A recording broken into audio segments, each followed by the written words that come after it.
Hello and welcome to Red Shirt Cinema Club, a weekly podcast about fandom and watching movies with friends. This week we're starting a brand new series watching the films of David Lynch, while in a way finishing off an older series by finally watching his version of Dune. Get ready for a world of intergalactic witches, airborne nobility and massive worms, because with Lynch things will only get weirder from this point on.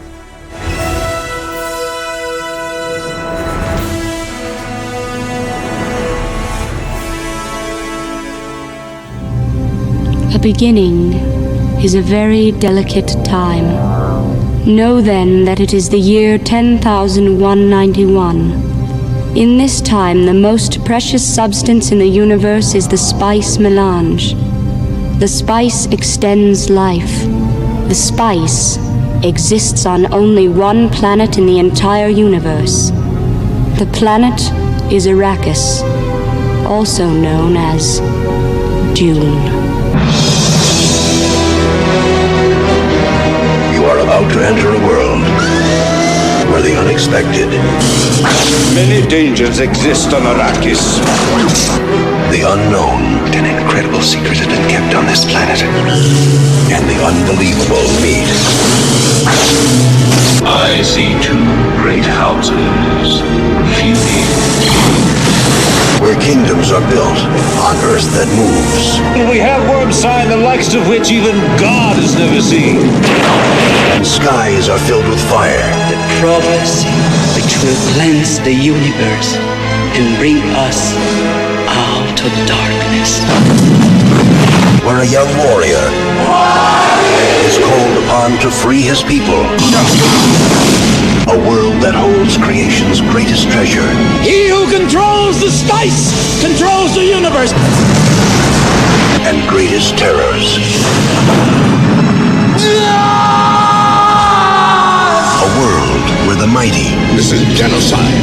The deliberate and systematic destruction of all life on Arrakis. the mad, I will kill him! I will love you forever. and the magical Father, the sleeper has awakened! will have their final battle. Long live the fighters!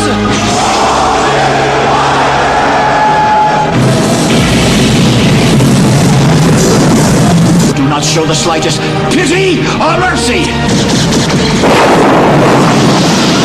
Emperor, we come for you! Dune, a spectacular journey through the wonders of space and the mysteries of time. From the boundaries of the incredible to the borders of the impossible. Now, Frank Herbert's widely read, talked about, and cherished masterpiece comes to the screen.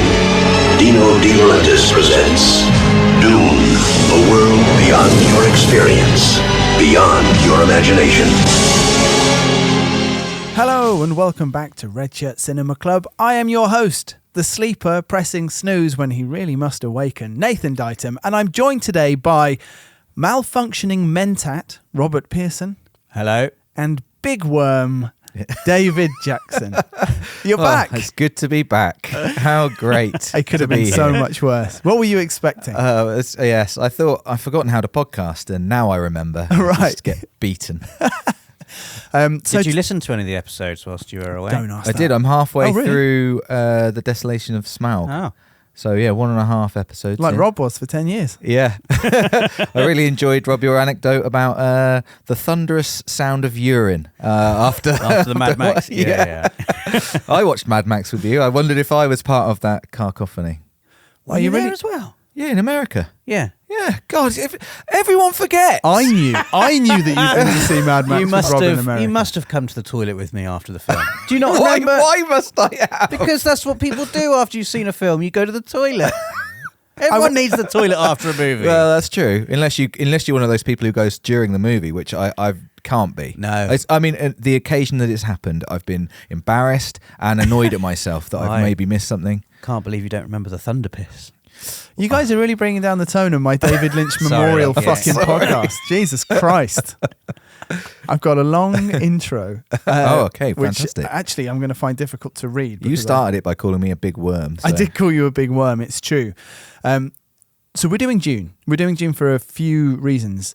The 1984 Dune, I guess the main reason, the most immediate reason, is that David Lynch passed away, and we weren't planning on doing anything around him or his films just yet, but it seemed like a good occasion. And actually, because he did Dune, and it's one of the movies which we've given a really big context to in the bonus episode that we did about the shared history of Alien, Blade Runner and Dune, and it's the only one of those three films that we haven't seen yet.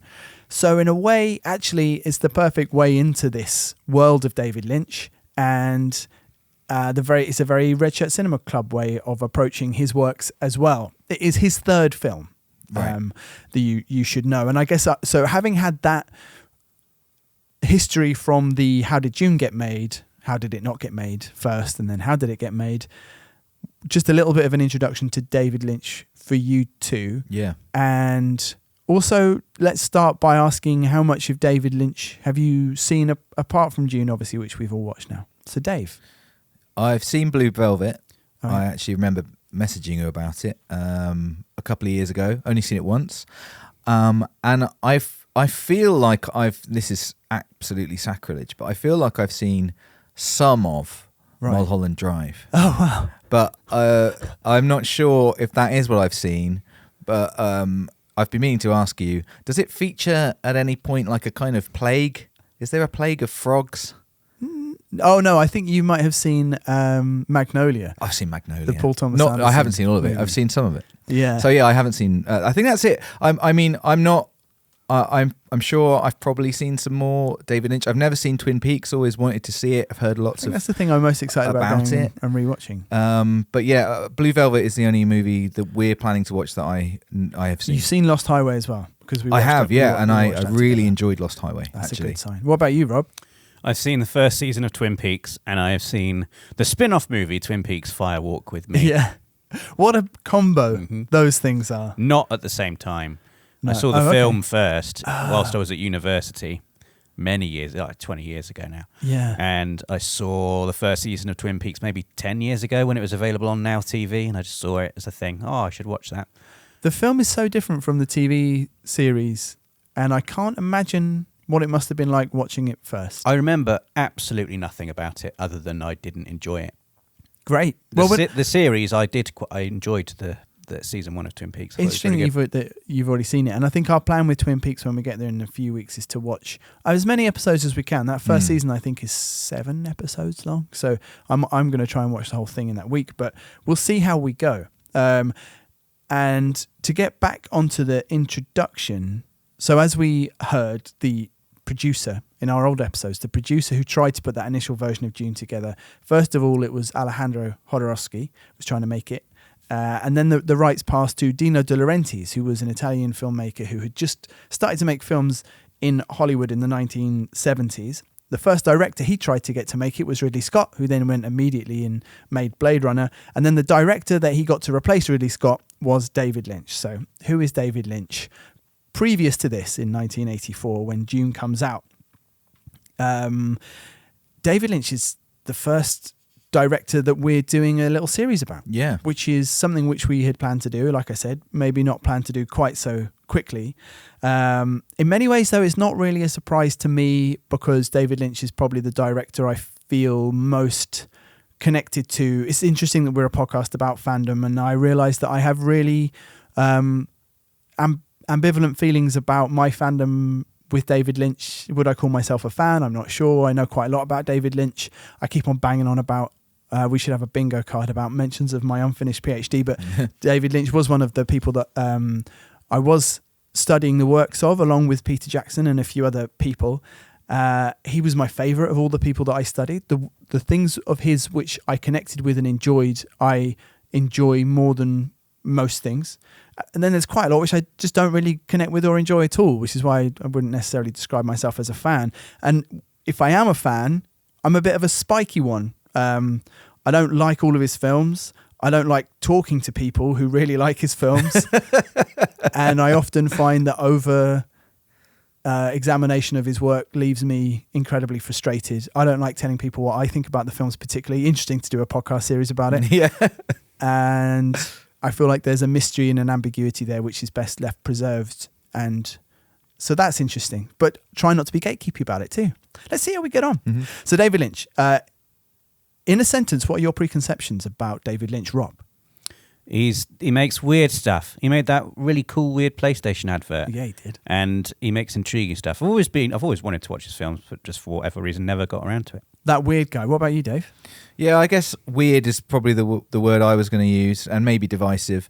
I always think of, I haven't seen Twin Peaks. I always think of Deadly Premonition, a game that I was told was amazing, that I would love, and I had to capture the first hour of, and I was just like, what on earth is this? Right, I've never actually played it. Then understood was heavily inspired by Twin Peaks. And I think I've seen lots of things inspired by There's that really Peaks, famous Simpsons. It's like culture overtaking itself. There's a really famous bit of Homer watching Twin Peaks and just going, this is amazing, but he obviously doesn't understand it. I know we've spoken about this before, Nath, and I hope this isn't derailing anything, but I also think about when we watched Lost Highway together, and you basically said before we watched it, it's not supposed to make sense, don't try and solve the mystery, something along those lines, which I found extremely useful. Right. And a little kind of precursor watching it, because my nature would have been definitely, what's going on? And having been released from that was like amazing, because then I could just enjoy the movie. Yeah. And I think that there's something I'm trying to say about my conception of David Lynch there, that weirdness is also like not necessarily trying to tell you something coherent, maybe trying to make you feel a certain way, or I don't know. But you can understand it's like a bit of a black hole, a bit of a trap for fans to fall into to try and make sense of these things. And ultimately where I pitched up is these things are probably more enjoyable if you let them not be things that have to make sense. Yeah. But to talk specifically about, the conundrum of Lynch is that as a person, if you've ever seen him interviewed, and we'll certainly play some clips during the episodes that we do of this, he is very much kind of all-American. He's kind of mid-century, upbeat, chrome fenders, malt shakes, white picket fences, post-war optimism guy. But he sees the underneath of those things, and he portrays them in his films using the language of dreams. He studied painting before making short films, so he started studying painting in the 1960s, and for a while he lived in Philadelphia, which is kind of an industrial hellscape at that time, post-industrial landscape, and he said the city was full of fear, and that had a huge influence on lots of things that we're going to be watching. Then he was accepted at the American Film Institute Center of Advanced Studies after he made a few short films, and he was there for a number of years, and that's where he made Eraserhead, which is his first film. That took several years to make, made with almost no budget, over 4 or 5 years. Didn't really get a wide release, but was hugely successful on that kind of midnight circuit, which was still running in the 1970s. Eraserhead, I just rewatched last night, is a very unusual, dark film inspired by kind of European literature of alienated men in their 20s or 30s, about a man who has a baby. The special effect puppet of the baby is extraordinary. You should never watch this film, Dave. Right. Okay. And you're probably living a version of this film right now. It's just anxiety about life and having a baby. They seem to scare him both equally. It was successful in as much as it didn't really get into film festivals, but as I said, it kind of had this cult following. And the response to it was that it made him lots of connections, and one of those connections was a man called Stuart Cornfeld, who introduced him to Mel Brooks, who everyone knows as a comedian. Mm-hmm. I think we've spoken about him because he made Spaceballs on this podcast. And at this time, he just set up a little production company because he wanted to make films, not comedy films, just films. And The Elephant Man was a script that he had. The whole thing kind of came together. Lynch said, yes, please, I'd like to make that. And it was, you can see the stepping stones from the industrial abstract landscapes of Eraserhead, then the industrial abstract landscapes of The Elephant Man in Victorian London. It's a quite straightforward story. And that was an enormous success. So I think it made 26 million off a 5 million budget. And the next thing that he agreed to do, incredibly, was Dune. So I guess we all think of Lynch as coming with this big reputation. Even early on, he did come with that reputation. So Mel Brooks apparently came out of a screening of Eraserhead when he was going to check whether Lynch was the right person to make his film, said, "You're a madman. I love you, you're in. And later described him as Jimmy Stewart from Mars, which I think is like the quintessential David Lynch description. But at this time, he's like a hot young director. He's in his 30s. He might be 40 just about, as he's about to make Dune. He'd made these 2 absolutely low budget movies, both of which have been big successes on their own terms.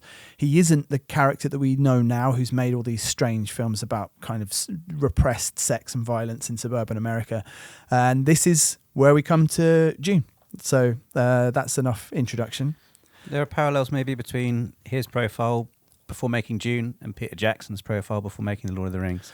Yeah, for sure. I think that, and that maybe they're coming in on different, in terms of the stature of what they'd done before, absolutely. I think that David Lynch was always really interested, coming from that painting background, of being an artist, in terms of he had a whole conception about what the art life meant. I think that being in a studio, smoking a million cigarettes and drinking loads of black coffee was how he thought his life should be. And Peter Jackson is like a film lover. I'm not sure that Lynch was a cineast in the same way, but yeah, I agree. We should talk about Dune, though. Yeah. Neither of you had seen Dune before. No, I had seen it when I was young, though. I just had I couldn't remember much about it. I could remember I don't remember enjoying it or thinking it was good. Fair enough. And I had a Dune game on PC before that. It was like a little real-time strategy game in part. And so I think that was my first entry into the world of Dune. And then I remember watching the film and just wanting to see the worms. But I don't remember much about it. I just don't remember really liking it, I don't think, as a kid. Rob, you hadn't seen it at all? Not seen Dune. I've not seen any Dune films. Famously. Not read the book. I've never played the PC game. I don't even know what sand is. This is my first Dune experience. And I was so excited watching this, knowing that you had no this is you meeting Dune for the first time. I found very exciting. See, I watched it with Rob and I really couldn't tell what the vibe was. So Rob, tell us as the he's done the face. Tell us, as the person who's coming into this cleanest, what your impression of Dune was. I thought it was breathtakingly shit. Really fascinating film. My dislike of it is visceral, and I would put it probably in maybe my top 5 least favourite films of all time. I really hated it, but found myself enjoying the hate almost. Oh no! As in, it's rare that I encounter something I dislike this much. Wow. To the extent where I was thinking I almost admire the craft that's gone into something that I really hate this much. Hate's a strong I found word. it utterly incomprehensible. I really tried to follow what was going on. I'm not sure there was a single scene in this film where I knew what was going on or who anyone was or why they were doing what they were doing. I just could not make any sense of it at all. I thought in isolation some of the visuals, some of the characters were fascinating. I wouldn't say the word enjoyed is not the right word, but the over the top grotesqueness of the Baron. Yeah, I like just weird for the sake of weird. I like to just be hit with imagery that's strange and shocking. And there was the image of the premature baby being born. I was like, oh my God, that's horrifying. But almost, there's something compelling about it. Visually, I thought some of the shots were quite beautiful. Right at the end, when the rain came finally to Arrakis, I thought that shot was beautiful. But stitched together in this tapestry of incomprehensibility that I found offensively bad. I think that's fair enough. I just didn't know what the heck was going on at any point. It starts with, I've got a high tolerance for weird fantasy names. I like fantasy. But it's just a woman looking at me, telling me all of this bullshit. Just planets I don't know, people I don't know, races I don't know, and Spice. Fuck's sake, just change the name. I know it's an adaptation of the book. Just Spice is such a shit name for this thing, whatever it is. This MacGuffin that everyone wants and that powers whatever the fuck it powers. I don't know. It's like I oil. don't know what it's it is. Basically oil. Just magic space dust. I actually laughed out loud we should say, because I have a newborn at home, I am currently going to have to watch some movies by myself at home.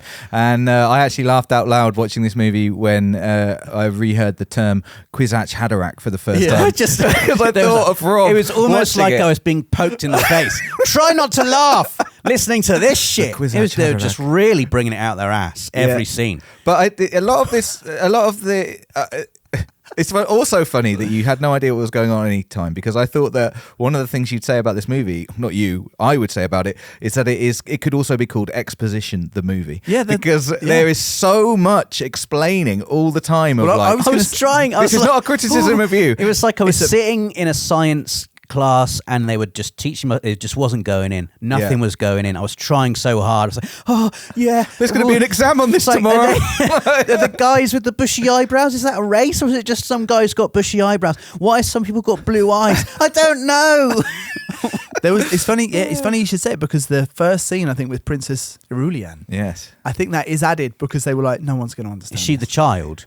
No, that's Alia. No, she's the daughter of the Emperor, who only exists to do this. Yeah, the floating head exposition at the start of the movie, right? And she arrives at the end very briefly as well. It's Virginia Madsen from Sideways. Is the Emperor bad? Like, why is everyone? He is basically he's quite bad. He's not the portrayed Emperor. that evilly, but I guess he is. If think we he's one think of of the worst the Atreides as kind of like the heroes, and then the Fremen, obviously, then the Emperor is... Which ones are the Fremens? They're the ones with the blue eyes. They're the ones who live in the desert. And why do Paul's eyes go blue? Because they only have blue eyes because they are constantly surrounded by the spice. It's a side effect. It's a side effect. Oh, it's like Mako eyes. Maybe that's where Final Fantasy VII got Mako eyes from. Probably, yeah. And I did notice a lot of stuff from Dune that has influenced stuff I do like. Right. Like, I guess, Mako eyes, although I've not understood that until now. Yeah. But also just horrible, gross, floating fat man, the Baron. Yeah. That's just Crew from Jack 2. Have you played No, Jack 2? I've not played any of the Jack games. There's just an NPC quest giver called Crew. And he's a horrible, just floating, grotesque, pus-filled bloke who turns out to be very evil. And it's just the Baron from Dune. I feel like we've almost robbed you of seeing Denis Villeneuve's Dune without having seen this. I don't want to watch it. Oh, but I just don't want. There's something about Dune that I find repellent. Like the world of it is so hostile. It is horrible. It is. It's unwelcoming as well. It's like, try and enjoy this if you fucking can. Try and come in here and find something worth enjoying. And I didn't want to go in initially, but it was. It felt like every step I was taking, I was just being slapped in the face by something. I do feel like there's almost... I basically completely agree that I think the film is told very poorly, especially if you don't know the world. And this is kind of proof of it. And I've watched this film maybe every 3 or 4 years for the last 20 years. And I'll watch it when it's on TV. And I really like... I've read the book. I can't really remember much about the book. And I know about the world, and I really like the newer movies. And I think that it's almost like when we're watching the adaptation of The Lord of the Rings, the animated one, it doesn't really make much sense. But if you know the story anyway, you're piecing it together and enjoying the scenes that do make sense. Exactly that. And I had that for this movie. And I actually appreciated and enjoyed it way more this time than I have done in the past, because I wasn't hoping it was going to turn around and be brilliant. brilliant. You read the book before then? I read the book after I'd seen the film. I read the book like 20 years ago. I agree, Nathan. I mean, like I said, I can't remember exactly. I don't remember enjoying it as a kid. I'm sure I didn't enjoy it, and I'm sure I found it completely incomprehensible. Watching it this time, having seen Villeneuve's Dune, which I think does, and because I think Herbert's Dune, the text, it's full of all that stuff, and it is. Like I said, I laughed out loud when I heard Kwisatz Haderach. It's so much nonsense and very difficult words and phrases and ideas. Deep. And more deep. And I think that Villeneuve's Dune is incredible actually now, because it does such a good job of making all that stuff palatable and understandable. And then coming back to this Dune now, 1984's Dune, exactly what you said about our experience of watching the animated Lord of the Rings. I knew what was going on the whole time without them telling me what was, and so I could just enjoy it in a much different way, just seeing the characters portrayed a different way, the places, some of the ideas. So I never was lost in the story because I've seen it told really well, I think. I feel like you've missed out as well. We've just watched The Hobbit 3 times. Right. And I've had a very similar experience of just going, I've just picked that bit. I didn't hate that bit. Yeah. That bit can stay. That's fine. Yeah. I think this is a similar exercise. And I suppose it's interesting because for many people, this would have been their introduction to Dune. And I can't say now whether it's actually any good at that because Rob, really didn't work for Rob. I don't think it worked for me as a kid, but I probably watched it when I was too young. I remember. But once you do know the world, I think there is a lot to enjoy it. And I can understand why, as a director like Lynch grows and his films become loved and followed, that you would revisit this and maybe see things in it. I can understand how a cult audience would, partly because the repeat viewings will benefit this film, and also because I think it has interesting elements which speak to or are in some kind of dialogue with the rest of his career.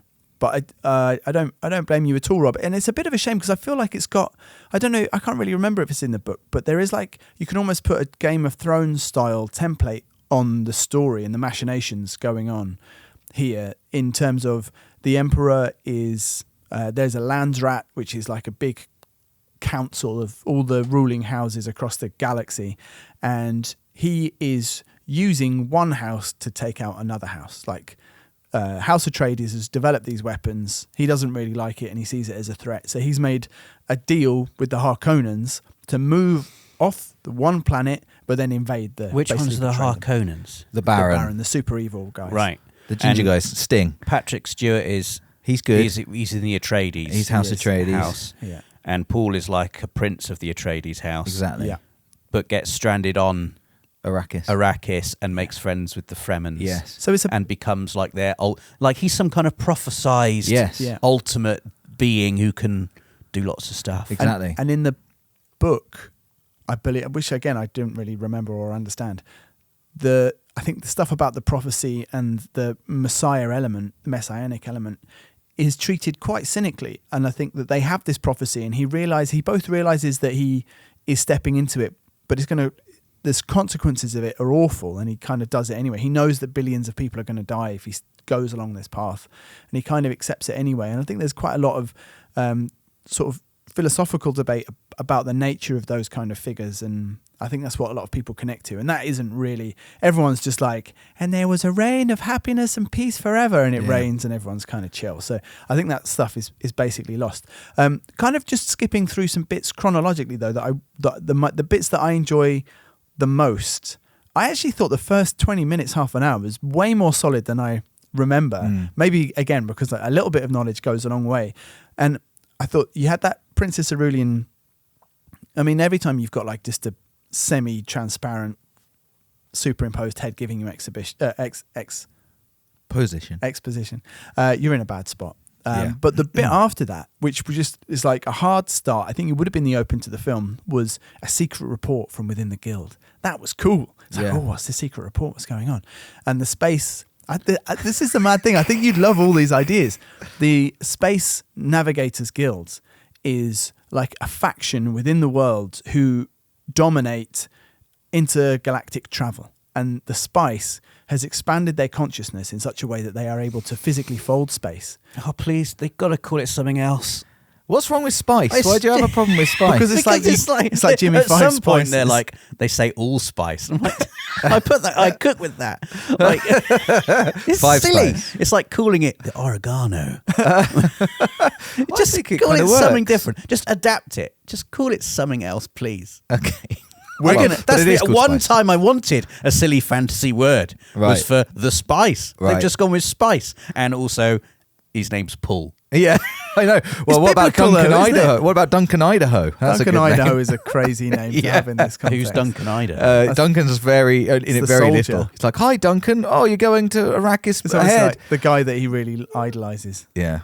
Duncan, let's be best pals. The Spacing Guild navigator, his little mouth. Mate, the whole scene, I love that I stuff. love the I love the entrance. I love that he's in like is that the big blob? Yeah. Yeah. Yeah, I love that he's in a. I didn't know sort of whether case. that was a goodie or a baddie thing. Well, it's or what it interesting was doing. because And I didn't know that was its mouth. It was some horrible orifice that just kept opening and spewing Bellowing stuff out. spice. yeah, it kind of sort of spoke in gas. I like that his minions had like a physical like universal translator that they would speak into, Yeah. and it would just like translate. And I like that as they wheeled him back out again, it just left like liquid on the floor. Did you And see there's that? I did like that. And they were they're like, mopping it they're all up. mopping it up. That's their job. And then they just turn to look round at the end. I love that bit. He's going now. Yeah. And then All they of all them just follow him in a up. line. They were I like, thought yeah. the costumes were good. There's something, obviously deliberately horrible about lots of it. Yeah, very horrible. Which I wouldn't say I enjoyed, but I appreciated the craft. yeah. I see I've read loads about this, and David Lynch hated making this movie. I'll try not to just bang on about this stuff. He realised that he'd made a mistake. Dino De Laurentiis, What, in just accepting the In role? calling it spice. Yeah. in accepting he thought that he liked the idea of some of the abstractions, the stuff which we all probably respond to on the most obvious level in terms of the Harkonnens and the nastiness and the strangeness and some of the settings and the abstractions about the water of life. Those were the things which he found appealing and thought that he could try and get into and see a way into the film. Obviously, he struggled to capture the story, and that maybe it was impossible in this kind of time frame anyway. And Villeneuve obviously took 2 longer movies to do it. Is Villeneuve's Dune complete now? Is there going to be a part 3? I think there's a part 3, isn't Part there? 3 is the second book, I think. So Right. so 1 and 2 tell the story of the film we've just watched. Right. And it's interesting that part 1 maps onto Lynch's film almost directly, and there's like half an hour of Lynch's film left, and Yeah. that is turned into like a 2.5-hour movie, and it kind of shows you the amount of compression that happened. And I think that basically David Lynch felt good faith, like he was trying to make the film that he knew that Dino and his daughter Raffaella, who was the producer on the movie, wanted to make and needed to make. They obviously, it was a big budget picture. He spent $5 million on The Elephant Man. This was $40 million. Yeah. They were in Mexico for some reason, well, to save money, and they had this like they spoke about the amount of the opulence in the sets and the trades, the craftspeople that they had to build them. The carpenters in Mexico were apparently insane. All of this, but he kind of knew it was running away from him, and he talks about it being a living death. He hates it. He hates thinking about it. It didn't work on the level that they needed it to. It didn't work on the level that he needed it to. He signed something away of himself. Even so, I think there's stuff in this film which I really enjoy, and you can kind of see the bits where he has just invented stuff, and the navigators are not just a big slug in a jar, but like even the way that you can kind of see that some of those little ball guys, they're like they're peons, they're like level 1, and then when he comes back at the end, the one who's got the microphone, his head is starting to crack, and you just kind of think, oh, that guy's going to turn into a big slug, that'll be interesting, and then he'll be flying around space. So I really enjoyed that. I thought the Emperor was rubbish. He didn't have, now I kind of have an overall sense of the Game of Thrones. You need Charles Dance. Do you know what I mean? You need someone who you believe is actually pulling the strings. Rod didn't even really know if he was evil or not, and he's not. He's just a bit like pathetic. he just kind of exists. It's not a great emperor. No, and the Sardaukar, who are his like death troops, and they've got a whole planet, and it is a bit like Dragon Ball Z again. Like the planet's horrible. It's got, I don't know if it's got like super gravity, but like they're training on there, and that's what makes them the toughest units anywhere, and he sends them Training to help in a hyperbolic time chamber. Exactly. Yeah. To go and fight on Arrakis for House. We should watch some Harkonnen. Dragon Ball Z at some point. Whoa. Just a few select episodes. You select. I'd love to show you Dragon Ball Z, Dave. Yeah, I've never seen it. Maybe as a bonus episode, that would be pretty funny. And I don't know if you've seen the bit from the new movies where people use the sound all the time on TikTok and stuff, and it's windswept, horrible planet. It looks like Helgen from Killzone, and it's ranks and ranks of soldiers, and there's just a guy going, and it's just like, how do you translate the weirdness of this universe? And Villeneuve he's done it that way with that noise, but that's the kind of stuff that should be in the film, not just like, is it Jose Ferreira? He's just sitting there with his lapels on and whatever. So I didn't like that. I love I think the Spacing Guild are brilliant, and I actually really liked the Duke, and I like Caladan, the sea planet. Yeah. So before they leave, There's all that stuff. That their shields are iconic. The blockiness of the digital shields. Can someone explain what the deal with the shields is? Well, because Patrick Stewart and Carl McLaughlin had some shields when they were fighting each other, and then a place had a shield. That's true. Yes. What was that place? Why did it have a shield? That was what happened to it? Arrakeen, which is like the city on Arrakis. I'm sorry that it's just interesting how little got through. Why did it have a shield? It had a shield to prevent anyone from coming to. So first of all, you've got to understand that Arrakis is it's the one planet in the whole galaxy that makes spice, and spice is the most valuable thing ever. And the Emperor, he picks basically one of the houses to have a run franchise. So it's like the Harkonnen used to, this is you maybe wasn't explained in the movie, I can't remember, but the Harkonnen used to run Arrakis, so they would be there and they were running their spice, getting the spice mining done and then selling it on and getting it out to the galaxy, and that was a place of some pride to. It's an important job, and the Emperor, as part of his scheming, said, actually, Harkonnen, you're not going to do the spice anymore. We're going to give it to Atreides. They're going to do it. So that's why it's like pitching for a retainer. Exactly, and it's all part of his plan. And really, he wants to do that so that the Harkonnen can then come and attack the Atreides and kill them all. But so anyway, so that's why on Arrakeen it's this really valuable place, and that's why that city is shielded, and it's why they're talking about. I don't know if you remember, they were talking about Harkonnen's saboteurs who have been left behind.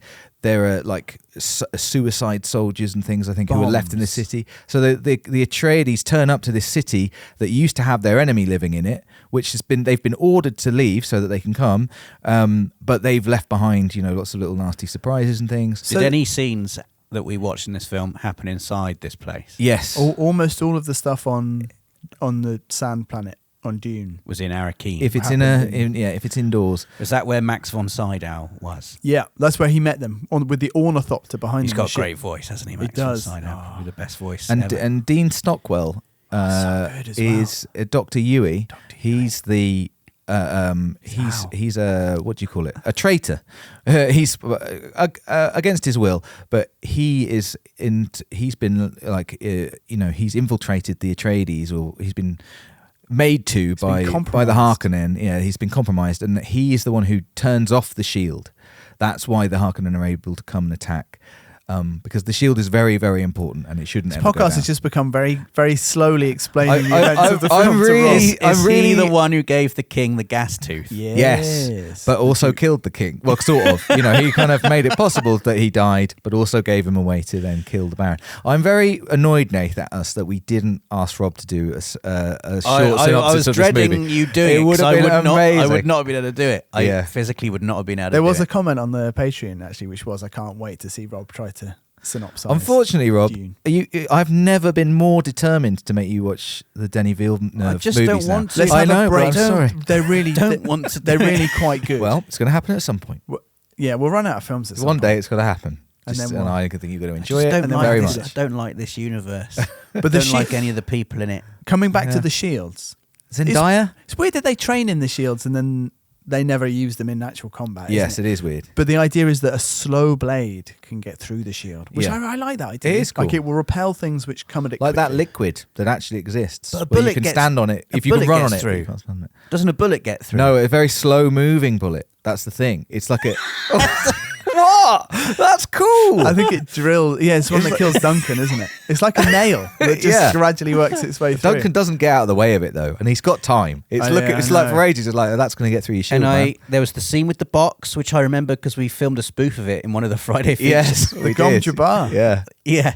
And was she just testing Paul to see if he's the one? Oh, he's the one. Well, basically, it's clearly a test. She says overcome your fears, overcome your instincts, and he manages to do it. So the thing which is definitely not really explained in this film is that the Bene Gesserit, the witches who have spent thousands of years learning how to basically do magic and control their bodies and minds. They the women with the bald heads. Yes. And they are, I'm trying to think what they're like in Game of Thrones, because there will be an equivalent. They're sort of like the Maesters, kind of. Yeah. And they have been behind the scenes manipulating bloodlines in order to create a super being. I think that line is literally said from the Wheel of Time.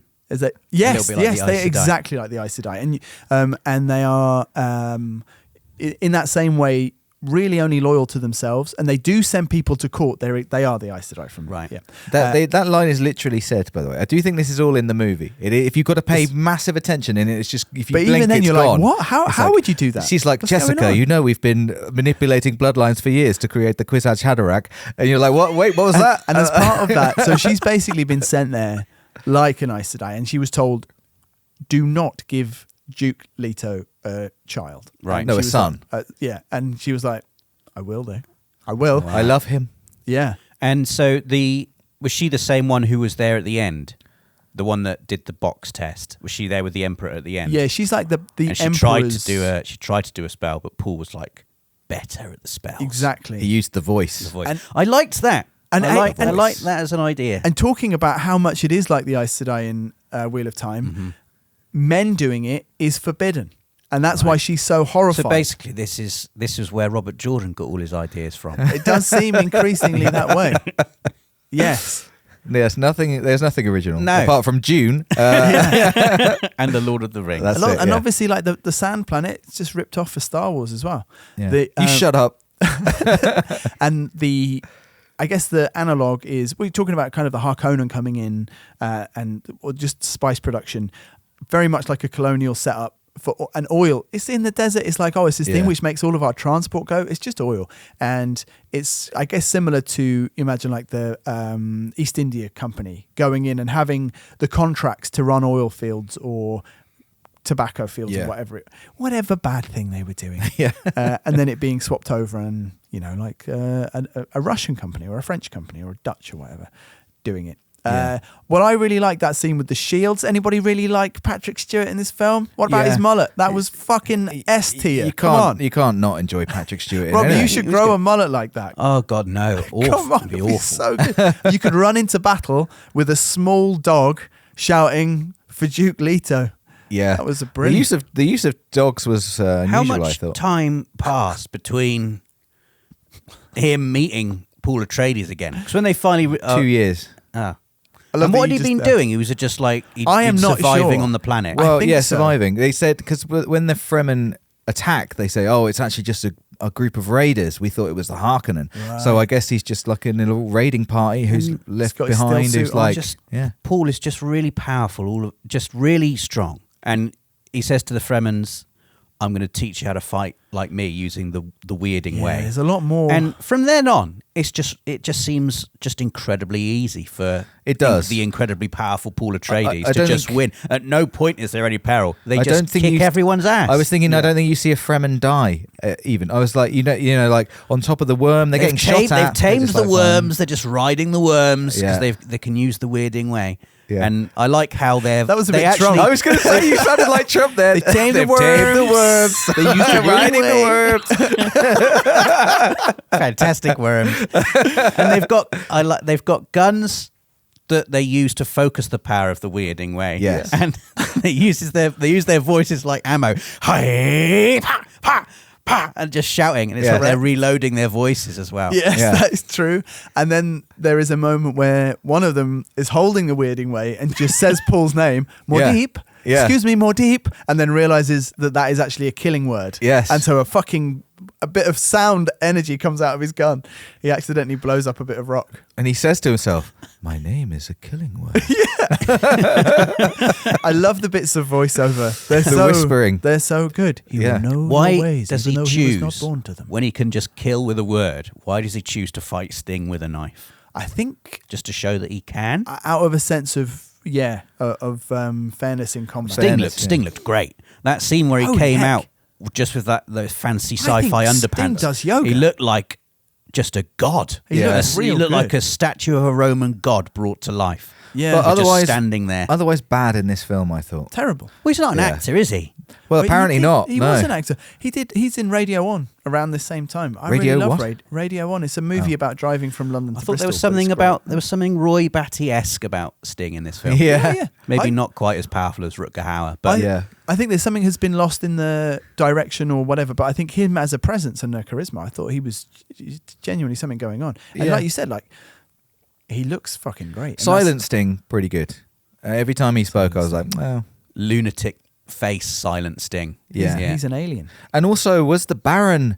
The Baron is he kind of attracted to Sting? Yeah. He's a bit where, all right, he's just like, 100%. Oh, fade. Oh, the bit where he just spat on that woman's face. Horrible. That was horrible. The bit where he unplugs that man's heart. I believe plug. that's an invention of the film. Horrible. Like that guy, I mean, that poor guy who comes in with a flower. It's a very unusual scene. He brings in like a flower and he's looking around. He looks pretty shifty and the Baron's floating and he's like, just boys. Hello, boy. Yes, we don't know exactly what he does with the boy. Drains him, I assume. Probably the bit I enjoyed the most was just the gross for the sake of gross stuff that was going on there. Them just like drinking crushed things, just killing and crushing. Oh yeah, the little mice. Just drink that blood. Yeah, yeah. That's one of my 5 What a day. was the bit with the cat? I felt actually a little bit sad for the cat. I don't remember the bit. You know, so when the Mentat's been captured, milk this cat. Yeah, and there's also a rat. There's a rat. There's a rat next to it. Like, what am I doing? It was so weird, and I didn't like that. I feel like there's elements of just talking about Lynch. I feel like that where his sense of humor. Really, what I love about Lynch is his sense of the unknown and the sense of the barely seen and the dreamlike. And when he does stuff which he thinks is funny, I never ever think it's funny. He did a whole TV show called On the Air, which is like this slapstick 6-episode sitcom. It's a bit like 30 Rock from fucking hell. It's awful. This like terrible German accent head of studio guy. But I can see. So one of the things that he made. This is you can find this online if you search for David Lynch animal kit or fish kit. I put this on Slack the other day, and it's this sense of humor which I think leads to you having a rat taped to a cat which is being milked, and it's just this board where he's like, it's basically like he remembers doing like glue your own aeroplane kits when he was a kid, and this is like a make your own fish kit, right? And it's just a real fish cut into 3 sections, and there's just fucking blood all over this thing, and it's got like assemble your fish, like can you swim like a fish, tidy and clean your room and stuff like that on it, and I feel like that's that same sort of slight perversion of normal things which you see there. Yeah, I was I found like it's interesting hearing about the budget, and I was impressed at what a mixed bag it was in terms of special effects. Oh man, the opening, like Starfield, I was like, we are way past the Star Wars trilogy good, here, man. And I'm just like, this looks. The terrible. Emperor's. I don't really like the Baroque style, but the Emperor's throne room or whatever it is, he's basically flying around on like an ornamental sideboard, and it lands on Arakeen at the end. But the inside of it's got this incredibly intricate real woodwork all over. It's unbelievable. Yeah. And I think again we kind of talked in the Alien series about what you lose when you get digital sets, and that stuff is unbelievable. And the costuming done by a guy called Bob Ringwood, who went on and did loads of stuff. I think I brought him up for Alien Resurrection. I think he did that. And he said that because of this film, he got lots of, I can't remember how he described it. I think leather work was how he described it. But basically, after this, he got a lot of kind of fetish, 80s and 90s kind of fetish wear look movies, because he was, I guess it's a specialized thing, being able to work with that material. Yeah. And he'd done a lot of it. I thought some of the Shai Hulud worm special effects were genuinely fantastic. Some of those shots, giant worm crashing out of the sand in slow motion, sand billowing out of its mouth and stuff. They're I thought using some of that stuff was tiny really cool. Microparticles to make the sand look small, right? For the worm miniature. The worm made by Carlo Rambaldi, who made E.T. And also the King Kong from a few years earlier, who didn't move. It ended up just being a guy in a suit in that one. But E.T. was pretty good, and I think the worms are pretty good as well. Yeah, I wondered if there was any Tremors relationship there. I don't think so. Probably not. But. Though, the lady from Eraserhead ended up in Tremors. I laughed out loud. I don't know if Rob noticed it, but I was like, I was kind of trying to see it with new eyes. And like I said, I really enjoyed all of the stuff on Caladan. There's a staginess to all of his...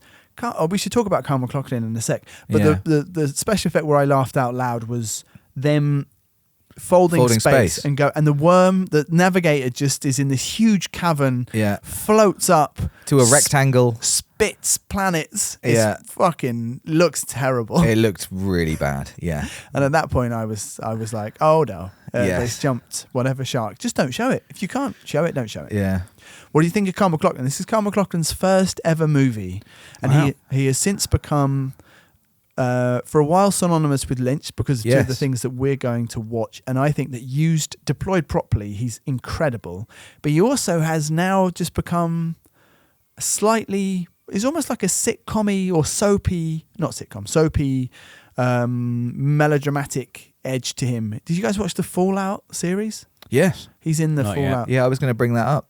Series, and I think that trades on this history that he has. Yes. But as someone who hasn't seen it before, Rob, what did you make of Big Kyle? I thought he was pretty good. It's fair. One of the things that I was able to latch onto, just this character. He's very earnest. Here's the Frodo Baggins of Dune, and I was rooting for him. Thought he was good and fine. I'm trying to think, is there like a standout performance in this film? It probably just have to be him. I can't really Max think von Sydow. He's great for the time he's in it, but only because I just love his voice so much. Yeah. Francesca Annis played his mum. She's pretty good. Yeah, she's good. Very attractive. And is it Sean Young? And it's Sean Young, yeah. It's Sean Young, Charlie. of course. Yeah. Yeah. Man, that stuff is so contracted in this film. There's she's just like woman who appears in your dream, meets you and falls in love with you immediately. Yeah. Like nothing else happens to that person. No. In the other movies, there's way more kind of tension and give and take, and she has a much more real role to play. Yeah. What did you think of Carl McLachlan, David? Yeah, I'm not sure. He seemed young.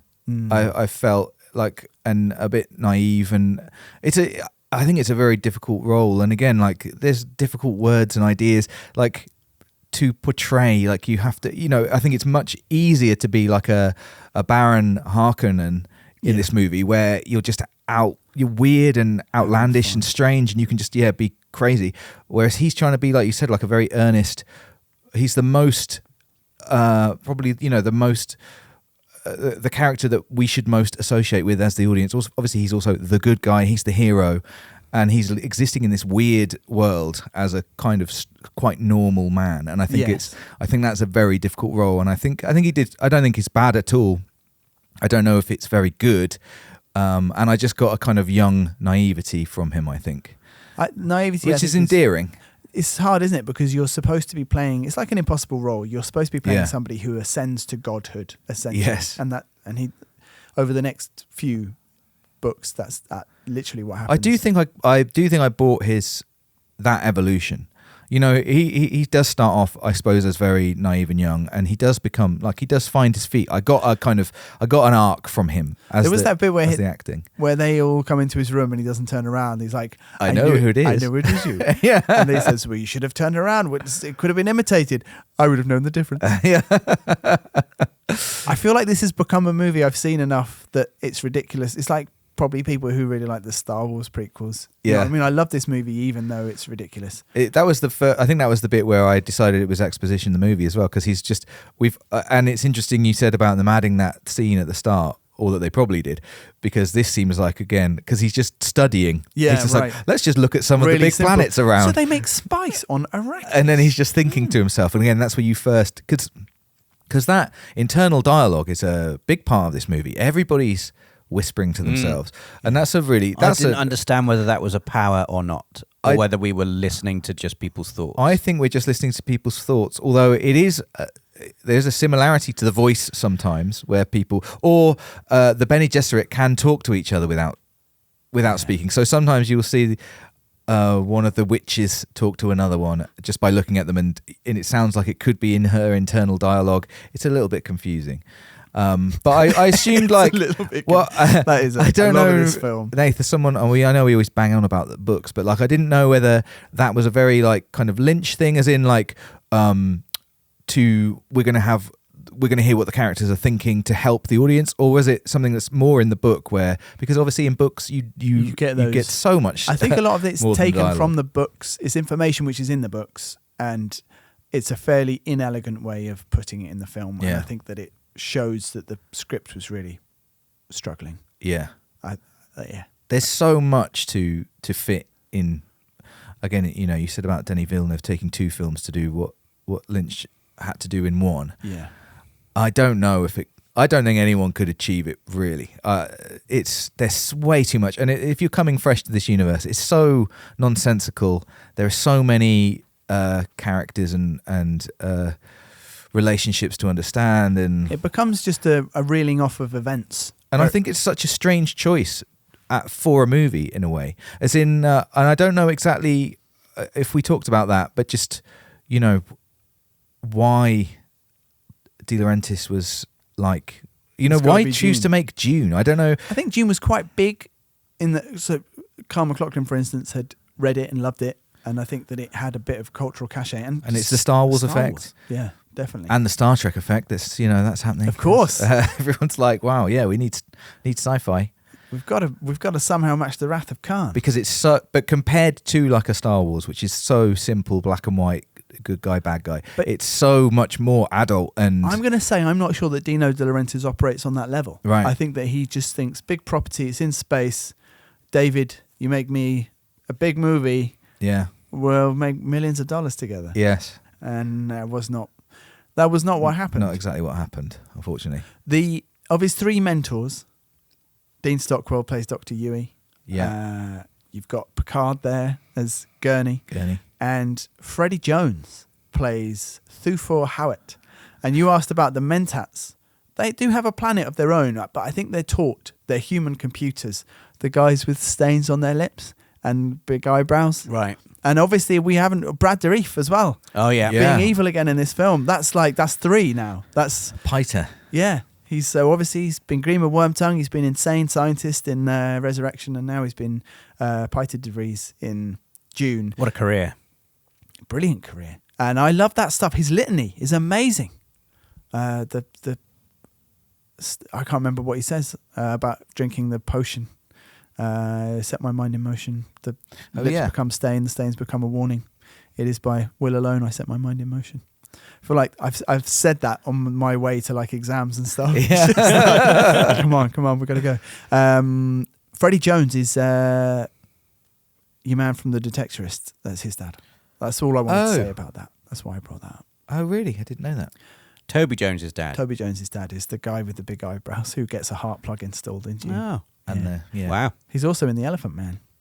Oh, really? Yeah, he's a horrible, horrible man. Well, does Lynch have his favourite actors then? Because, he does. Because obviously Carl McLachlan, like you Have said, to edit out that yawn, Rob. Thanks for that. Sorry about that now. He does. Actually, one of the things that I love about David Lynch, there's a book called Lynch on Lynch, edited by a guy called Chris Roddick. It's just interviews with Lynch on all of his big films up to Mulholland Drive, I think. And he talks. It's just a great interview series. It's a Faber publisher. There's on quite a few directors, and I really like the Lynch one. He talks about his films. He won't talk really about the meaning, but he loves talking about performers and actors. And there's lots of people who are in Carl McLachlan, obviously in Blue Velvet, and then in Twin Peaks. Everett McGill, who plays Stilgar. Yeah, he has a role in Twin Peaks as well. He plays a guy called Ed, Big Ed, and he's really good. And you do get people popping up. Naomi Watts was in Mulholland Drive, came back for Twin Peaks: The Return, and Freddie Jones was in Elephant Man, and then in Dune. And my favourite bit of the Lynch on Lynch book is they get to talking about Freddie Jones, and he just kind of stops and he just says, "Freddie Jones, I love that guy." And sometimes in the book you can just really hear his voice and the way that he talks come through in his quotes. I thought Freddie Jones was brilliant. Him and his eyebrows. What did you think about his little sister, Rob, as someone with younger siblings? Who? Paul's younger sister. Paul's younger sister. Alia. Well, we see her being born, and then the next time we see her, she's a lot older, and she's in that scene at the end where she tells the Emperor what's what. Yeah, she's like, this is gonna happen. I don't know what was going on. I don't know. She's an abomination. She's an abomination because she was being gestated while Paul's the mother, water of life was happening. Exactly, and that gives her the consciousness of the previous Reverend Mother who'd lived with the Fremen. I see. But it also gave it to... She seemed very powerful Oh, and yeah. very sure of herself. She was basically a fully grown Bene Gesserit, but in the body of a child. I see. Yeah. I did not get that. Yeah. I just got that she was obviously quite powerful. I like the weirdness of a small girl just sort It of was- smiling with a knife. Yeah, there was clearly... Was it... I assume that her voice was dubbed. I think so. Yeah, I think so. that was less. There's a you know, an unsettling, jarring effect there that I thought was powerful. All I knew about her was that she was Paul's sister. There, I didn't know of really those other bits. that any of the relevance of her, and why she'd grown so quickly, or Well, maybe we any should- of that stuff. Maybe we're going to have to revisit Dune now that Rob's seen it. In another year or two, we'll come back and watch Dune, see if it's grown on you at all. It's Right grown in, on me. right It's in. all right. It's all right if there are just things that people don't like, right? I 100%. don't want to. I don't want to Of come. course. I don't want to come back. Here. Don't make me. But the problem is that we think that you would like it. But I don't. I've seen No, it now. No, you haven't. You've seen 1984 Dune. You haven't seen the new Dunes, which are good. And then go back and watch 1984 Dune and see what That's you right. think. And then you could be me, who likes it now. I like it. I liked it, by the way. I was sat there thinking to myself, I'm liking this. I fully expected to think, this is nonsense. Have you read the book, Dave? No. I've only seen, like I said, I saw this, can't remember it, and then saw Denis Villeneuve. And I think seeing them, Nath, you're right. I've probably been robbed of something, but in another way, it's given me the legs to keep going and watch Lynch's Dune and actually really enjoy it. So the only reason you know what's going on in this film is because you've seen the Denis Villeneuve Dunes. I wouldn't say it's the only reason. I do think it is all in there.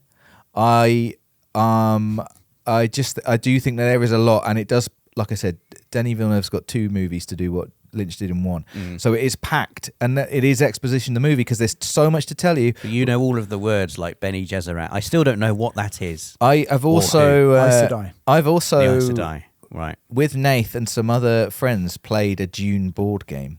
So I am familiar with many Just of in the the terms. world a little bit. Yeah, and it just helps, like the spacing guild. As soon as you just, that's what I The don't think dynamics this is. of the politics. I don't think this come is out a in way that to game. come to this world at all. I think it really fails in that way, and they've Do you know tried. what? I don't really love this world either. No, it's fine. not a nice place to be. It's I've horrible. never like Lord of the Rings. It's like I'm intrigued by the ideas. There's areas of it I love. I don't feel like that with Dune. No, and it's not Strange. It's not beautiful, or it's harsh. Everyone is out for themselves, really. Just strangely in the Denis Villeneuve film, especially the first one, I enjoyed the second one more. The first one, it's interesting how many of the beats and how many of the scenes it chooses to portray. A little bit like watching Peter Jackson and thinking back to the Bakshi Lord of the Rings. There are just moments which you go, oh, you've made the same decision. You've done it in a much better way, actually. And the competency of the filmmaking and probably also technology and whatever has come on. And it's just a better handled version. But a lot of the instincts and the initial ideas are, and the beats in the film are basically similar. Yeah. But just explained better. And then obviously the end is so truncated in the Lynch version. But yeah, I enjoy it more every time I see it. But it's not a good film. And I would say it's not really. I mean, David Lynch is with you. I mean, he's dead now. But he is with you, Rob. He fucking hates this film. He's never gone back to it. He doesn't like answering questions about it. There's a book which came out this year, which I bought. It's an oral history of the making of Dune. It's called A Masterpiece in Disarray by a guy called Max Every. And I bought it because I hadn't bought any of the new books on Lynch or Dune for ages, and we were doing that episode on the shared history of Alien, Dune and Blade Runner. And he did answer a couple of questions for that, which is quite unusual. And he really, it was quite nice, really. He said he didn't really want to talk about Dune. It's only a page or a page and a half at the back. He didn't really want to talk about Dune, but he had, because he had consistently over the years said he didn't want to talk about Dune and that it was a bad experience for him, he didn't want to leave anyone with the impression that any of his collaborators had let him down or done anything wrong. And it was the decisions that he'd made and the position that he put himself in. And he said that he really loved working with everyone and there was some brilliant work in the film, and that was it. But still has no time for it. And maybe that is the opinion that we will collectively walk away from this film with. Yeah. Who can say? I'm going to do our questions. Oh God, yeah. Standout performance, Dave. Yeah, I was thinking about this. I do I do really enjoy Patrick Stewart, but I just enjoy Patrick Stewart. I don't know if it's a particularly good performance. He's very Patrick Stewart. I really liked. I had to look up his name, Jürgen Prochnow, who from plays Das Boot. Yeah, I was like I was watching him for ages, thinking, why are you from? And it's Das Boot, the captain from Das Boot, who plays Duke Leto. Yeah. I thought he was really good. I do as well. I think that I kind of thought that Baron Harkonnen was really good. He's brilliant. He's just so horrible, and it's such an unusual character. That's the only time I felt like I was understanding what the film. It's very simple in when he's on the screen. Yeah. It's like, you hate this guy. Yeah. And he was very good at He's being grotesque. gross. Yeah. And evil. Yeah. And just his hands in people's faces. You're in charge of Arrakis now. I want you to squeeze it. Squeeze. Yeah. And then he just floats off, laughing. Kenneth exactly. Macmillan is the name of the actor who plays him in this film. He's done well. I think so. And there's some good makeup to help him as well. But I think that is a good. I think between him and maybe Leto, I just really like Leto. He's not in it for long, but about halfway through the film, longer than I remember, considering that his is the instigating event. What about you, Rob? I would probably say the Baron as well, although I just really like Max von Sydow. The voice is so good. It reminds me so much of the very first trailer for Skyrim. Had Max von Sydow is in Skyrim. He plays like one of the key characters who helps you in the main story, and he narrates the first Skyrim trailer. It's honestly one of the best video game trailers ever. And whenever I hear his voice, I'm just reminded of that happy time. Yeah. So for a few fleeting moments in Dune, I was just close my eyes, and just there's something about the quality of the way he closes his voice around consonants that's just incredibly pleasing to listen to. Has he ever narrated any audiobooks? Because, my God, I don't know. I'd be right in there. So he's dead now, isn't he? He is. He passed away because he had a small role in one of the Star Warses. He's in The Force Awakens, isn't he, right at the beginning? And he promises that this is where we're going to put things right. Exactly, yeah. It was a lie. He lied to us. Well, I would say Kenneth Macmillan as well, probably.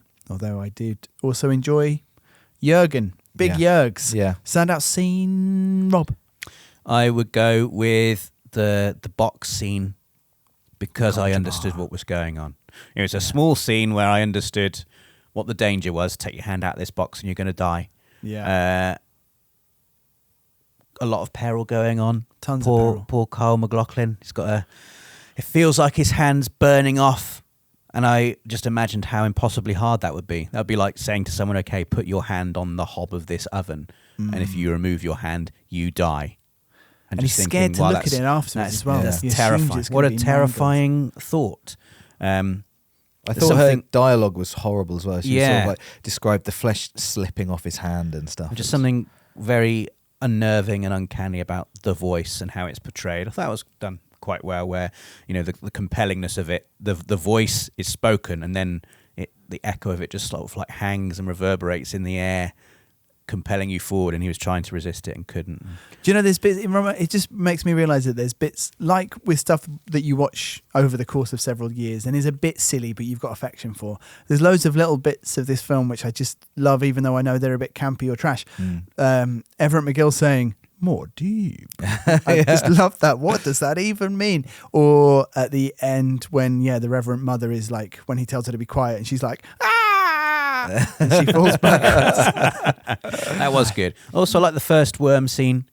Max von Sydow's in that, I think. Isn't it's he? a big one. Have you got worm sign? We've got worm sign. Oh yeah, there was loads. That was really nicely again, told. Just a little bit of contained excitement and drama. Stakes. Like they're down there, they're going to be mining until the very last minute because this is what they do. The worm's going to come along. Yeah, and it was exciting. The anticipation of how big is this thing going to be when it finally comes out? Where's it going to? And its mouth consumes the entire mining apparatus. Even in the build up to that scene, where just little bits of business going on, where Max von Sydow was like, it's 15 minutes away, and then someone's like, don't tell them who we are, and then the guy on the ground's like, that's a really good guess, who's on this transport? And he's like, just puts the phone down, like, we actually can't talk about it. But it just said so much about everyone's positioning. Like Gurney's trying to look after the Duke, how I think his name what's his name? Who? What, the Dr. Yui? No, the environmentalist. So Max von Sydow. Yeah, I don't know. but how good he is at his job as well. I loved it. It's interesting, I really like, but also it just seems unnecessary. I really like the little bit of whispered exposition you get from him is, I like this Duke. Yeah, I know. And it's like, do we need to, can't you just do that with a look or something? It's weird that I feel like he was doing it with the look. Yeah, so do I. It's like, I don't need to hear him say In fact, that. I think after I watched, I wrote a little thing about Denis Villeneuve's Dune, and I think in that they do it with a look. Right. And I was like, it turns out you can just do it with acting. Right, okay. Yeah, what an idea. I think my favourite, the image which sticks in my head, most probably out of all of Dune, is in the flashback scene where there's an interpretation of when the Duke bites the tooth to poison. Yes. And the side of his face has just been burned off by the it's gas. Horrible. Did you see the gas coming out of his face? I was still like, I know what was going to happen in that scene. I still was really like, no, like, I know. No, wait for the Baron. Wait. That's great. Which is, it must be doing something right. There's loads of, and the other bits I like. It's funny watching, because I've watched Eraserhead and Elephant Man this week, and then Dune, and you could line those up with the PS2 advert, which you mentioned, and just some of the images and ideas. Smoke. He just likes watching smoke. Sometimes the smoke's in reverse. Sometimes it's moving a bit quicker than it should do. Going inside things. Does he like drops of water into big oceans? I don't. The movement of those kind of things. No, I didn't enjoy the dream sequences very much. I didn't find them very effective. I normally don't. Abstractions are kind of bullshit a lot of the time, but they don't tend to last that long in Lynch movies. Maybe that's why I enjoy them more. Do we have any other questions? I can't remember. We haven't done them for quite a long time because the Lord my of the Rings standout was so scene supreme. would be just. I think probably would be for the wrong reasons. I think I can't escape the folding space scene. It's just so weird and bad. Just didn't like it at all. When you see I that, don't even remember this scene. When you see the slug out of context, if you told me this scene was in the movie, I'd have said no before I watched it yesterday. Yeah. So I think it was maybe just one where your brain just is like, nope. The Atreides going to Arrakis. We're not letting this in. Yeah, you honestly like. I'm going to get you to watch it in a minute and just be like, what on earth? There's like that, and I think the premature birth as well. It's interesting again. Because so much of this is just told, and he decided to show that, and it's horrible. And I did wonder when you mentioned about just babies in Eraserhead, whether there's any like. It looks a lot there. like the unborn baby. Yeah, right. It's very strange. And again, having just been around a baby being born, I didn't like that bit. Eraserhead is so fucked up when it comes to the baby stuff. And there's obviously then the Elephant Man. There's like a sort of lots of special effects there as well. Yeah. Oh, maybe I love Dune. I think it was standout line, by the way. That's the other question we sometimes ask. Oh, and thanks, Dave. I think well. I do like, what is it that Gurney says as he goes, for the Duke? I think he says for House Atreides and Duke Leto or something similar. And he's holding a small dog and he's got his mullet. Maybe my standout line is, I like this Duke. I like against my better judgment. I like something like Duke. Your favourite line, Rob? I don't know if I can answer that question.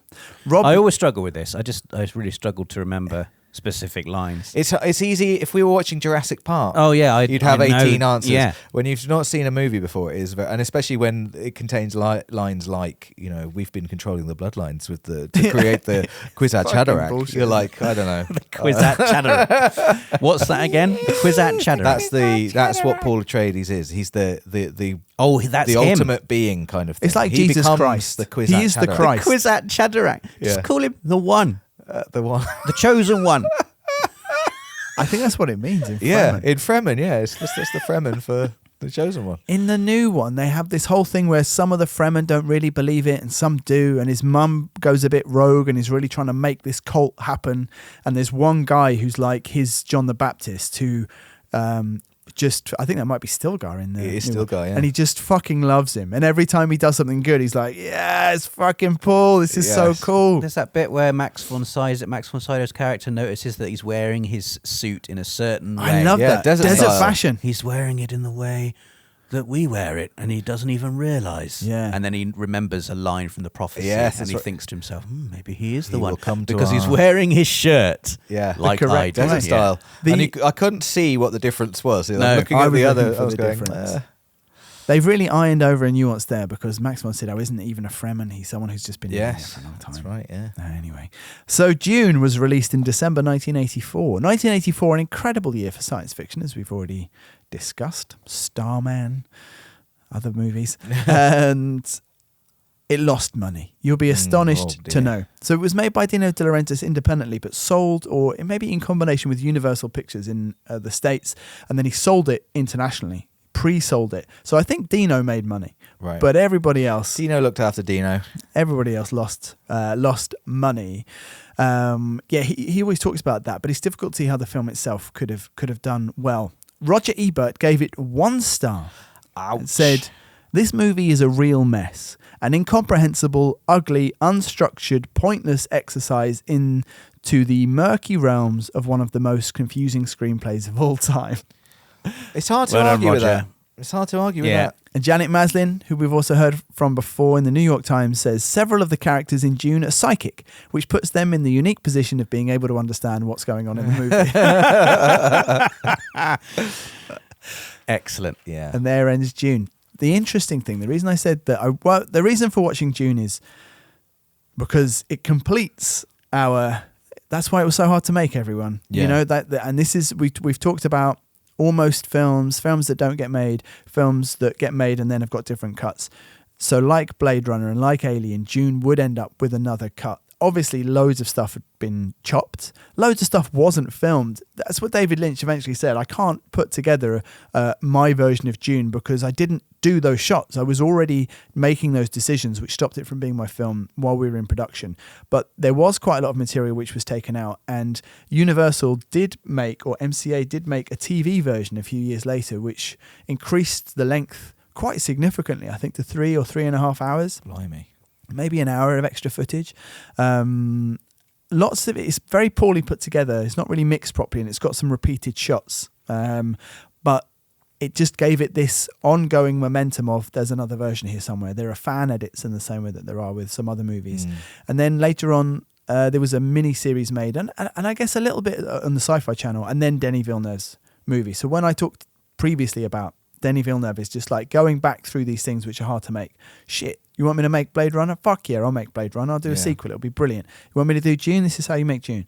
And he's taking those things on almost consciously, I think. Or certainly he and his sense of movie making come out of that same period that we've been looking at intensely over the last few months around Lord of the Rings. And I guess the interesting thing is Dino De Laurentiis was making blockbuster films at this time, 1984. And then David Lynch's next film, Blue Velvet, is also made with Dino De Laurentiis, incredibly. They got on well. They liked each other. But in the interim, Dino De Laurentiis set up his own studio called De Laurentiis Entertainment Group. So he wasn't just producing films for Universal or whoever to distribute them. He was distributing the films himself. And that meant much more responsibility. So he was making fewer movies. We had to get between 10 and 15, I think, movies a year, but the budgets came down from, he wasn't making $40 million box office blockbuster attempts anymore. He was making things like Blue Velvet. He made Michael Mann's Manhunter. I think that came out 2 weeks before or after Blue Velvet. And that set Michael Mann on the path to do Heat and lots of other bits and pieces. And the reason this was so interesting to me when I was writing about this stuff at university or studying it was that New Line and Miramax, who we came to later, they became, when we talked about in Lord of the Rings, they were two of the archetypal mini majors. So small studios who were producing their own stuff and distributing it, and they had specific market niches. So Miramax was making basically independent movies like American Sundance, like Quentin Tarantino, Kevin Smith, and New Line were making horror. So they found their niches and they were just exploiting them for all they were worth. And that came out of basically because the video market was so strong and the ancillary market in terms of commercial opportunities in records or cable TV or whatever was so strong. It meant that more people were willing to take risks, which is why Dino De Laurentiis went from making giant blockbusters to making smaller indies. And that's why his next film was also with David Lynch. And when you realize that David Lynch went through hell on Dune and realized again, putting it in the context of he's made 2 very small films before this, makes a giant blockbuster in Mexico. It all goes wrong. He feels sick and anxious for a year. He's like properly, I think, had an actual breakdown about it. Gets back on the wagon, makes Blue Velvet with the same person and the same star, but then it's just this completely different tone and register of filmmaking, and it's much more in line with everything else he's going to make. And that's like a nice, hopefully, bit of context for watching Blue Velvet for next week. Yeah, definitely. That's it, really. I've spoken for ages. Someone else. Oh, we've got mailbag. Got a little bit of mailbag. A little bit of mailbag. Not a huge amount. Only a small handful of emails. And I can't rustle a thing. I've just got to I'll wave my phone. There. So we've got 2 repeat callers.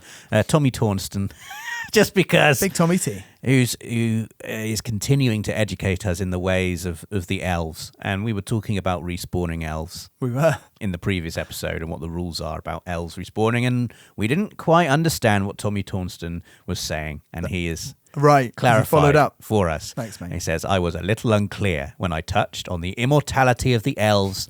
If an elf dies, its spirit travels to the halls of Mando. Mando is one of the Valar. So I'm just finding this funny based on all of the discourse we've been having this episode about stupid names for stuff. Yeah. Here, they wait until they are given a new body in Valinor. Their life there corresponds to man's view of a paradise, but is within the limits of the world. Human spirits travel to something beyond that only Eru knows. Oh, interesting. A mystery that the elves envy the humans. Sincerely, Tommy Tornston. So Legolas's mum hasn't just respawned as Legolas's mum somewhere else. But she's in Valinor in the halls of Mainu, Kobe Mainu. God, you guys went weird when I was away. So really, the elves can die if they're killed in battle. Well, they can't die. They're immortal. Yeah, but they, for all intents and purposes, in the world of Middle-earth, Legolas's mum is dead. Yeah, but other elves come back in a physical body. That makes it much less cool when they turn up now on, in the What's two his name? towers. Haldir? It's like, yeah, we can't. we won't really die. We won't really die. Tell me where you've respawned. You guys should go in first. Just keep sending them in. Exactly. Like, how fast can your respawned selves get back here? I wonder no, I don't wonder what the physical process of respawning in a new body is. We should move on. Tommy, if you know. Tommy, tell us. Old Tommy Tolkien. Okay, we've also got another email from Kelly, the almost rider of Rohan. Ah, yes. One of my favourite correspondents. Kelly says, hi guys, well done trying to make the Hobbit trilogy legitimate. I appreciate. Thanks, Dave. Thanks for the help, man. I appreciate your efforts. But the thing that sums up those films most for me is Nath's outburst on a certain elf-dwarf romance. And Kelly has provided a quote of yours, Nathan, which is, I wasn't going to go off on this, but it's shit. It's fucking shit. That sounds like something I would say. That brought me so much joy, like laughing out loud on a bus joy. Having spent weeks with production staff on The Lord of the Rings, sorting horses and gear, the only story I have about the Hobbit production was when I went to a Flight of the Conchords concert. My sister had got us VIP tickets. It's 3 streets wide, isn't it? It's the place to be, man. And when I sat down, the guy on one side of me looked vaguely familiar. Wellington is a very small city, so a lot of people are vaguely familiar. I said hello to this man and then asked him if we had worked together because I felt that we must have met before. I stopped asking stupid questions because my sister kept kicking me and I couldn't work out what she wanted. Turns out the reason the man looked familiar was that it was James Nesbitt, and I must have seen him on all British drama at some point. She told me who he was at the interval and I had to ignore him out of embarrassment for the rest of the show. The best difference I have between Lord of the Rings and The Hobbit is the locations. My family has a holiday house about 120 kilometres from Wellington. In that distance, I passed the filming locations for Rivendell, Isengard, the Paths of the Dead, the outskirts of the Shire, and the Weta Workshop's head office. Not to mention Helm's Deep. Shout out to fellow podcast listener and Hutt Valley boy Matt, who was also at the cricket that day. That was crazy. Yeah. In contrast, I drive past 0 Hobbit locations because I don't think there are any Hobbit locations. I mean, there are some. There's got to be some. They were doing, some of it was in the Aren't they actual just world. sound stages. Because I don't think there are any Hobbit locations. It was a green screen and that's it. I do pass Peter Jackson's Stone Street studio, so maybe by some sort of interpretation I go past every location of those films. Still, I don't think that counts. It feels so meaningless. And then some more about her horses. There's a bit. There was a bit at the end I didn't, and I don't think we should read it out. But it did make me laugh. About James Cameron? Yeah. And Kelly also says she joined Patreon this week. Thank you very much for your support, Kelly, and for your continued emails about the behind-the-scenes workings of The Lord of the Rings from someone who was nearly there. Actually there, kind of. And whose horse was there. Yeah. Well, if you were at the cricket that day, you're in the voice. In the movies. Yeah. That's very cool. And then there was one more email from Sam Shelton. He says, hello, Rob, Nath, and hopefully Dave. Hello. Firstly, congratulations to Dave, and I wish him you. all the best in raising his new little one. I'm a new dad myself, and blah, blah, blah, blah, blah. Well, no, go on. That was interesting. I'm a new dad myself. He's 1 year old now, so am I technically a new dad? And know how difficult a time he will be having, as I'm sure Rob and Nath do as well. Yeah, it's hard. I would never go back. Never go back.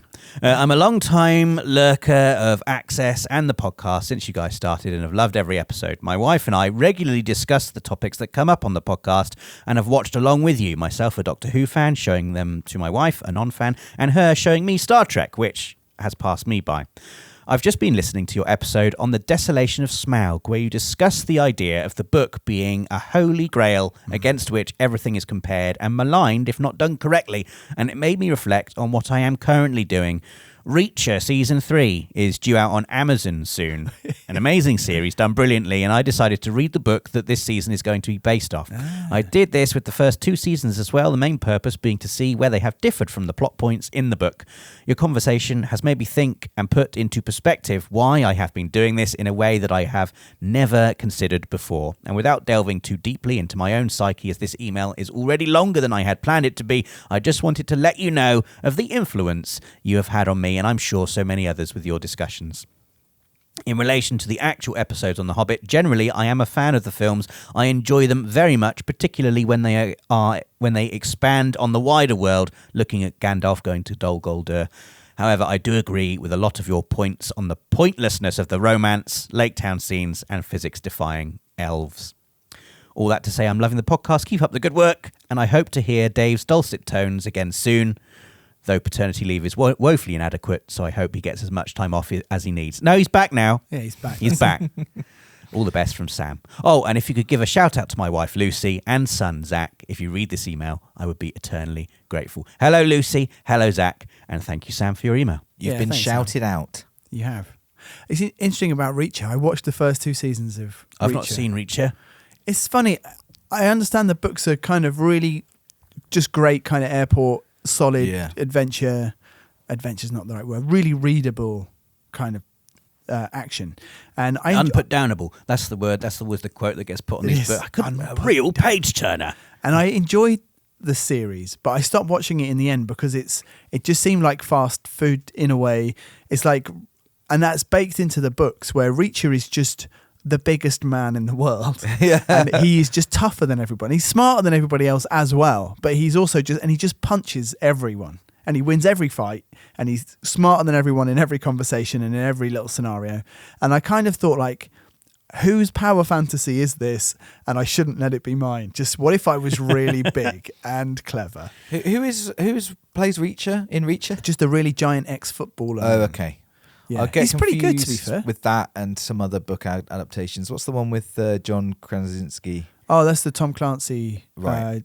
Well, that's Jack Ryan. Jack Ryan. Oh, that's Jack Ryan. See, Amazon Prime is aimed really specifically. Netflix is does all these very social media savvy shows aiming for Gen Z and younger now.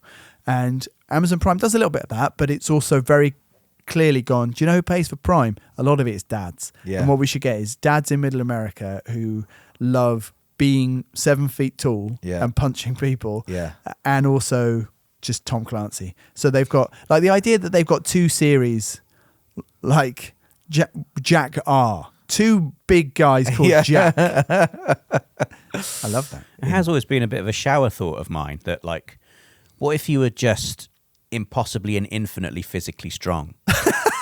You could ask it. I'll tell you. You would rule the world. Because you could do whatever you wanted at any point, and there could be no repercussions for you. You've just discovered why there are wars. You couldn't be arrested because you could just beat all the police up. So we'll send the SWAT tanks in. You just beat up all the tanks because you're just impossibly strong. This is the underpinning to half of Superman comics. But who would rule the world? Someone who's infinitely strong or someone who's infinitely wealthy? And I think it's someone who's infinitely again. This strong. is Lex Luthor versus Superman. No, Can you be killed? it's an original shower thought I have had. Can you be killed? No, you're physically immortal. Right, okay. You just can't be damaged physically in any way. Right. But what if you couldn't be damaged physically, but you aren't strong at all?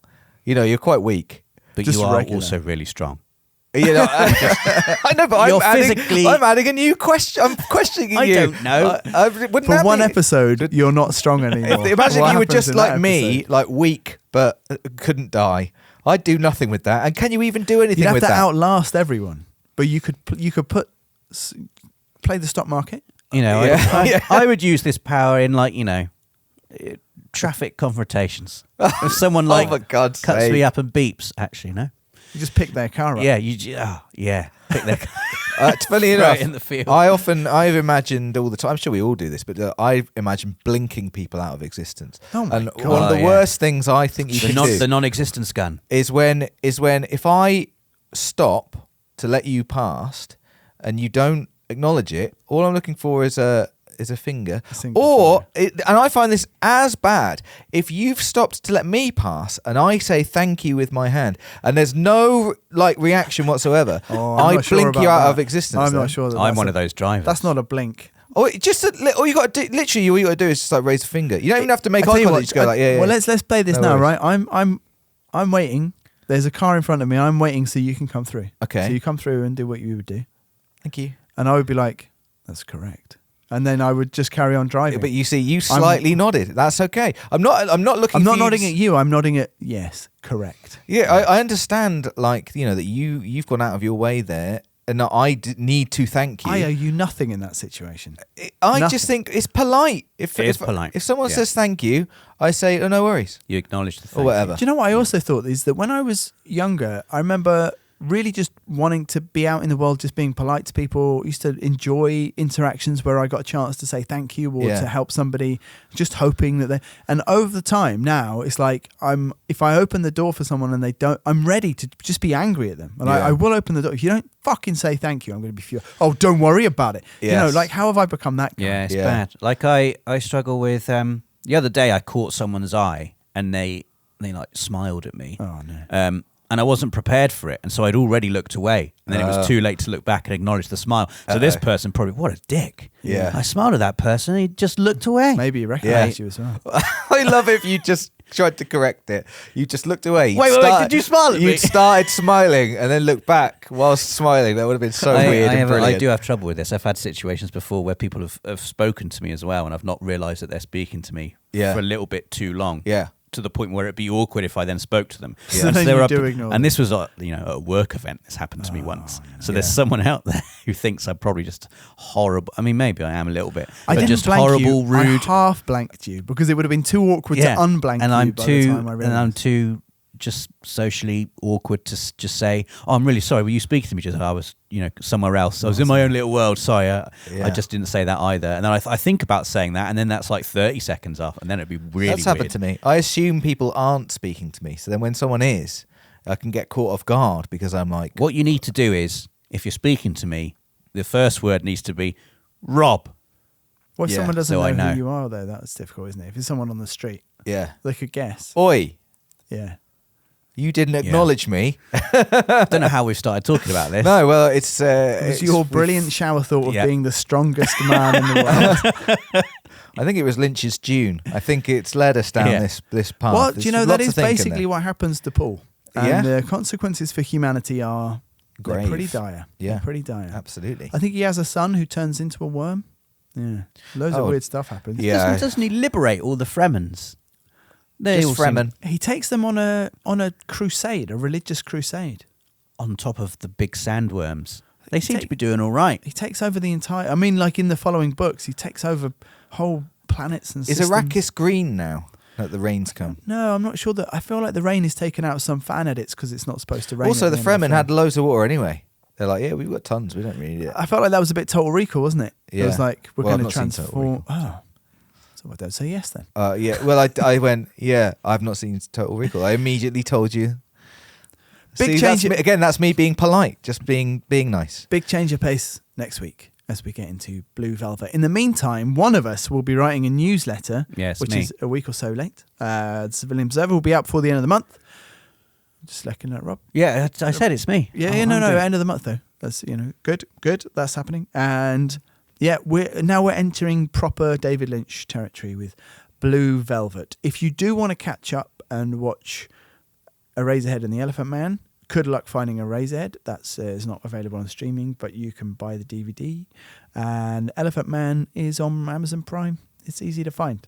And Blue Velvet also, you can get. I think you can get a trial of MGM through Amazon Prime and watch both of these films. Or you could get MGM through Amazon. You could pay for it. Oh, you could. You could watch them both in 7 days. Oh, you don't need to worry about it. Yes.